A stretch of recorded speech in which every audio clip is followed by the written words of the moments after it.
Cheers. How are you? Right, so tonight's episode, we've got a little bit of culture, a little bit of history. This is the American Civil War Oversimplified. So, the start of the video, I haven't watched any of it.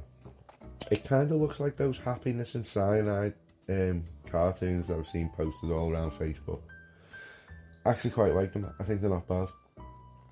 So, this one's on for about 15 minutes, so I'm going to shut up. We're going to dive straight into the action, and I'll see you in a sec. I'm going to shrink down now into this corner. Okie doke, so we're all comfy, we're all shrunk down, hopefully the green screen's holding up. Let's learn about the American Civil War. Holy smokes! Christopher Columbus, that is no way to address the King and Queen of Spain. What is wrong with you? Okay, so you know how we're looking for a new trade route to India, right? Right. And the Earth is round, right? Right. So I'm thinking we can just sail the other way around the planet, right? Yeah. So I set sail, right? And I reach India, right? Right. Wrong. I did not reach India. I did not. All right. No. All right. Where did you get to, Chris? Did you know there's a whole nother freaking continent out there? Okay, and do you think I should care about this? Why? Oh, I'm sorry. Did I forget to mention there's gold everywhere? Well, shit, gold? Let's get there. Columbus landed in Central America in October 1492, and he had the time of his life. And by that I mean he went on a huge theft and murder spree. He stole gold, jewelry, people, and a hammock. And then he returned to show off all of his riches, including a few previously undiscovered items, such as tobacco, the pineapple, turkeys, and a hammock. Now I know what you're thinking, but oversimplified. Turkeys? Surely we had turkeys in Europe.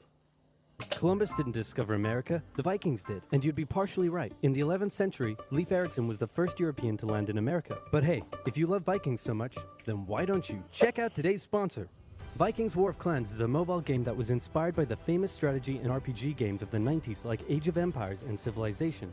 Do you like building cities, collecting resources, training armies, joining a clan, and going to war? Then my friends, Vikings War of Clans is for you. And what makes its world so addictive is that more than 20 million online players are constantly changing the way the game evolves by never-ending fighting over resources, forging new alliances, and competing in live events. Support my channel by downloading Vikings for free, only from my links in the description box below, and get the special bonus of 200 gold coins and a protective shield. Don't forget to look me up and join my Vikings clan under my nickname, Oversimplified. Now where was I? Oh yeah, Columbus, time of his life, hammock. And suddenly the race was on to explore and conquer the New World. After a couple centuries of warring with the natives and each other, the European powers had claimed quite a lot of land, including this area, which both the English and the French claimed as theirs. One day the French said, I'm gonna build some forts along here. And the English were like, could you not? And the French said, sorry, but no, I could not. And they went ahead and built their forts, which pissed off the English. So they sent an up-and-coming British lieutenant colonel by the name of George Washington with a combined force of British troops and Native Americans. After a short battle, the French commander said, all right, we surrender. Okay, boys, pack it up. They're surrendering. Oh, sorry. Was I not meant to split his head open with a tomahawk? Don't worry. It's not like this will start a 7-year-long major global conflict. And what happened next was a 7-year-long major global conflict, which Great Britain won. At the peace negotiations, Spain gave up Florida, while France gave up all of its territories in North America. But Britain's victory came at a cost, a £60 million cost. They were now broke, in a lot of debt, and had to come up with some way to repay it. So they went to the colonies and said, okay, listen up. So a huge part of the war was spent protecting you from the French, and now we have no money because of it. So... I'm not sure what you're saying here. Okay, so we spent a lot of money protecting you from the French, right? Right. And now we're broke. That certainly is a pickle. Listen to me. We spent all of our money protecting you, and now we need money. So pay it back. Can you please pay us back some money? No. Okay, we're just going to go ahead and tax you. In 1764, Britain introduced the Sugar Act, forcing the colonists to import sugar and molasses exclusively from the British and to pay duties on them. Then a year later, they introduced the extremely controversial Stamp Act, and it worked a little something like this. Hello, shopkeep. Hello, Mr. Bungleberry. Here's the deed for your new shack. Stamp. That'll be 3 pence, please. Wait, what was that? It's the new tax. I get a stamp on any paper or documentation I make, and you have to pay for it. Would you like to see this pamphlet that explains everything? Yes, please. Okay. Stamp. 2 pence, please. This is awful. You know what? Just give me a deck of cards so I can go gamble my pain away. Okay. No. Don't do it. damp. Obviously, the colonists were like, hey my dudes, this new tax legislation right here, this is BS. Until now they had enjoyed relative freedom to rule themselves, and now suddenly Britain was asserting its control. They were especially unhappy because they didn't have any representatives in the parliament that was levying taxes on them. So they protested. Orators gave fiery speeches. British goods were boycotted, and anyone loyal to the British found themselves increasingly harassed. You have to admit we have been bastards right throughout history. The whole thing actually began to take quite a toll on British business, and after just a couple years, the British were forced to repeal the Stamp Act. But we still desperately need money. What should we do? We could try taxing the colonies. Great idea! Wait, didn't we literally just try that and it failed miserably? Man, look at me. I look fabulous. Have you ever seen such a handsome boy? No siree, Georgie. No way. You're the handsomest, smartest, most popular king that ever lived, and everybody likes you. You're doing such a good job. Your Majesty? Oh, you're still here. Get the hell out. So in 1766, the British made a declaration saying, we can do what we want because we're in charge and you can all go suck it. Then they levied a whole bunch of new taxes on the Americans. Isn't that basically what Boris is doing over COVID and Brexit? And I'm not getting political, so let's carry on. By import duties. Glass? There's a tax for that. Lead? There's a tax for that. Paper? Tea? Oil? There's a tax for that. And once again, the Americans boycotted British goods, British business felt the pinch, and the British had to back down. Alright, this is ridiculous. They're my colonies, and I have to be able to assert my control. Repeal all the new taxes except for the one on tea. Also send 1,000 troops to Boston to take control. Oh, and make the colonists pay for them. And as British troops arrived, the tension in Boston was palpable. You could cut it with a knife, and it was all about to come to a head. On March 5th, a band of local patriots began heckling a British guard at the customs house. More and more Americans joined in the heckling, while more British troops turned up in support of their comrade. Snowballs were thrown at the British. The snowballs turned to rocks, the rocks to oyster shells. The soldiers, outnumbered, panicked. One thing leads to another, and you can see where this is going.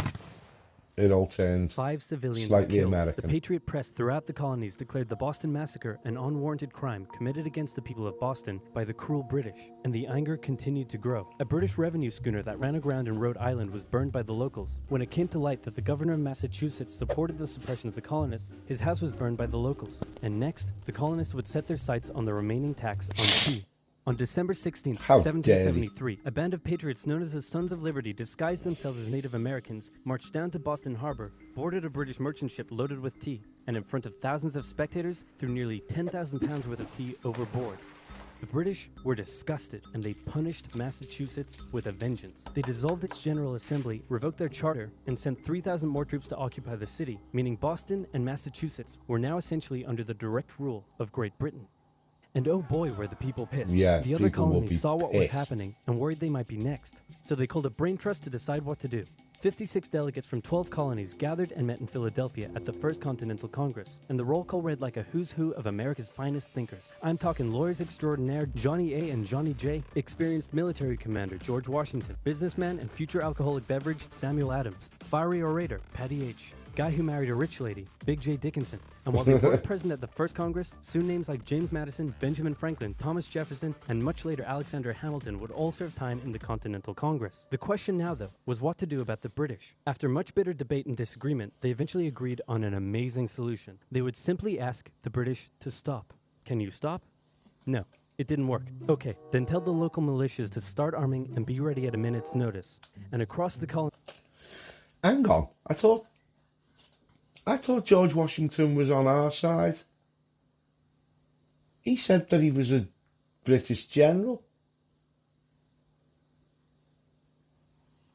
These Minutemen stood ready for the beginning of the American Revolutionary War. Now, having your colonies in open rebellion is one thing. Once they start arming themselves, that's when it really hits the fan. So British General Thomas Gage ordered 700 troops from Boston out into the rebel-controlled Massachusetts countryside to destroy stores of arms and ammunition held by the rebels in Concord. The British set out in the middle of the night. Patriots including Paul Revere rode ahead to warn that the British were coming, giving the rebels time to prepare. The two sides met in Lexington as the sun began to rise. They faced off against each other, and in the confusion, somebody shot first. The shot heard around the world marked the beginning of the American War of Independence. Oh, the rebels were shit. outnumbered and had to fall back to Concord as the British split up to search for rebel supplies. However, more and more Patriot rebels kept showing up, and this time it was the British who were outnumbered as more fighting kicked off in Concord. The most professional army in the world was forced to flee back to Boston at the hands of local, poorly trained militiamen, and all along the British route back to Boston, Patriot rebels continued to gather and open fire on the retreating British. When the British reached Boston, the rebel militias surrounded them. Boston and the British were now under siege as small land and naval skirmishes continued around the city. And the British would suffer another embarrassing blow, this time in upstate New York. Colonel Benedict Arnold concocted a plan to take the British stronghold Fort Ticonderoga, which held a large amount of guns and ammunition. He set off towards the fort alone, hoping to recruit men along the way, when he came across the Green Mountain Boys, led by Ethan Allen, who, as it turned out, had the exact same plan he did. So they decided to work together. But I'm in charge. No, I'm in charge. No, I'm in charge. No, I'm in charge. No, I'm in charge. No, I'm in charge. No, I'm in charge. This went on for some time, until the Green Mountain Boys threatened to go home, and Arnold had to concede. The group raided the fort at night while the Redcoats were asleep, and they caught them completely by surprise, taking the fort and all of its munitions with almost no resistance. Wow, great job, Ethan. Very impressive. By the way, what happened to that other guy we sent to take the fort? Who? Benedict Arnold. Never heard of him. Ouch. Aww.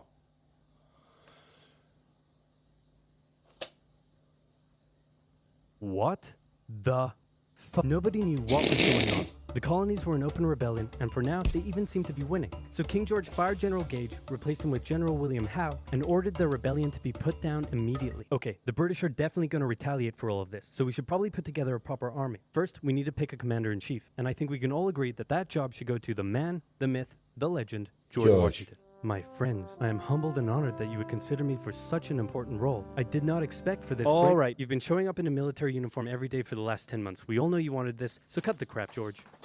Dude. Uncool. So Washington began his journey up to Boston to take command of the newly established Continental Army, just as the British made their first major attempt to break the siege. They made plans to take the high ground on Bunker Hill, but spies warned the Continentals of the British plans, so they fortified Bunker Hill and set up defensive positions on nearby Breed's Hill. The day of the battle came, and as the British advanced, a barrage of Continental gunfire was opened up on them. Twice they tried to climb the hill, twice they were pushed back. The battle lasted 3 hours until the Continentals finally ran out of ammunition and had to retreat, allowing the British to take the hill. While technically a British victory, they suffered nearly 1,000 casualties to the Continentals' 400. The colonists showed the British that this wasn't just a rebellion, it was war, and they were ready for it. But one thing they weren't sure about was why they were fighting. While some radicals were starting to throw around the I word, most hoped to eventually repair their relationship with Great Britain. So they sent a letter to King George saying, "Hey man, looks like things aren't going your way. That's one Remove word the you don't taxes want to and mention let around friends. the English. I'm gonna kick your ass. Send that to the colonies. Your Majesty, your handwriting is terrible. Are you sure? Just do it." What does it say? He's gonna lick my... Gross. So for the remainder of the year, small engagements continued to occur around the colonies. The British burned down the towns of Falmouth, Massachusetts and Norfolk, Virginia as revenge for earlier anti-British incidents. These actions played right into the hands of Patriot propaganda. Overseas, the And I'm British were sure seen at as some brutes, point and you the would French have and had Spanish would Norfolk soon begin smartest man. sending supplies to the rebel cause. During this time, there was also minor fighting going on between Patriot and Loyalist militias in the southern colonies. See, that's the thing, you're going to get the French and you're going to get the Spaniards helping the others out, because at that time, they fucking hated us. Benedict Arnold was still on a mission to win some personal glory for himself, so he headed up an attempt to invade Canada in a two-pronged attack. The Continentals managed to capture some British forts and the city of Montreal, but a harsh snowstorm with some smallpox on the side saw them defeated and pushed back at Quebec City, and they were forced to retreat all the way to Fort Ticonderoga. Speaking of you're which, not gonna beat the remember all those British. guns and ammunition? You're not going to beat the British in a winter situation. Well, this guy's got a plan for what to do with them. He uses oxen to drag 120,000 pounds of artillery for 2 months through the harsh winter, 300 miles all the way to Washington and his Continental Army surrounding Boston. Boom. Washington's got himself some big guns, which is fortunate because up until now his army had been suffering through the cold winter, not knowing when the siege would end. Now, they could make a move. Washington wanted to launch a full assault on the city, but his junior officers felt the British were too fortified, and to his credit, Washington was great at hearing and taking on board the ideas of others. Instead, the Continentals worked through the night, setting the guns up on Dorchester Heights, overlooking the city. And when dawn broke and the British saw the guns, they knew they were toast. Their positions were completely exposed. It was checkmate. They had no choice but to abandon the city. 120 ships carried 9,000 redcoats and 2,000 loyalists away to an unknown fate, and Washington had his first victory of the war. Washington then moved his army to New York, knowing that when the British returned, they would probably land there. In the meantime, a friendly-looking old man by the name of Thomas Paine had written and published a pamphlet called Common Sense, in which he advocated for total independence from Great Britain. It spread across the colonies like wildfire, and to this day remains the best-selling title in America. It was read aloud in taverns and meeting halls, and brought the idea of independence into the mainstream. Congress began to seriously consider the idea. Thomas Jefferson was selected to write up an official Declaration of Independence, and he went hard, writing that all men are created equal, with certain inalienable rights, including life, liberty, and the pursuit of happiness. Of course, Jefferson had over 100 slaves, but we don't have to talk about that. On the 2nd of July, Congress voted unanimously in favor of independence, and John Adams declared that the 2nd of July would go down as the most remembered day in American history. Then a couple days later, independence actually came into effect. The United States of America was born. There was no turning back now. The Americans tore down a statue of King George in New York and melted him down into 42,000 musket balls. To the British, it was treason, and if the king had his way, Washington and all of Congress would be hung. Speaking of the British, guess who's back?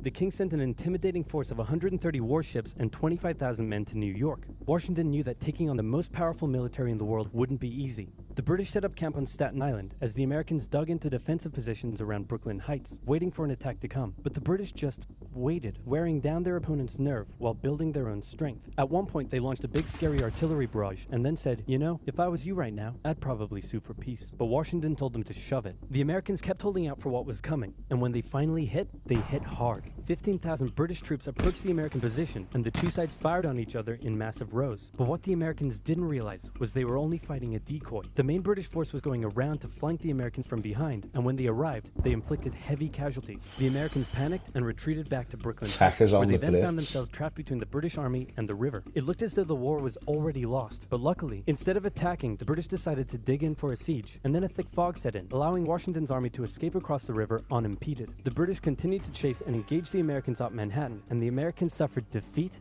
after defeat after defeat. It was a disaster. Washington's leadership was called into question, as thousands of American POWs were left to rot as traitors.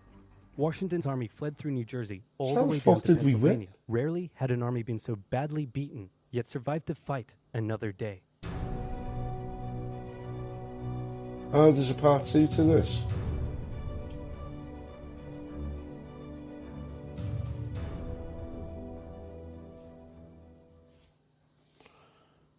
Cool. Oh well. I suppose we're going to continue our history lesson. Oversimplified, I think, is the channel that does these. They do a load more, so we might check out a few more of their things. I like that. That was good. It baffles me how a nation with a history so steeped in warfare can get absolutely bingoed by some ragtag knobheads. Oh well. If you did like it, throw us a little like, leave a comment in the comment section, hit the subscribe button. Might have an explosion around here soon, I don't know, might look at something different. Anyway, that's it for today's episode. Hope you enjoyed it, and I shall see you soon. Ta-ra.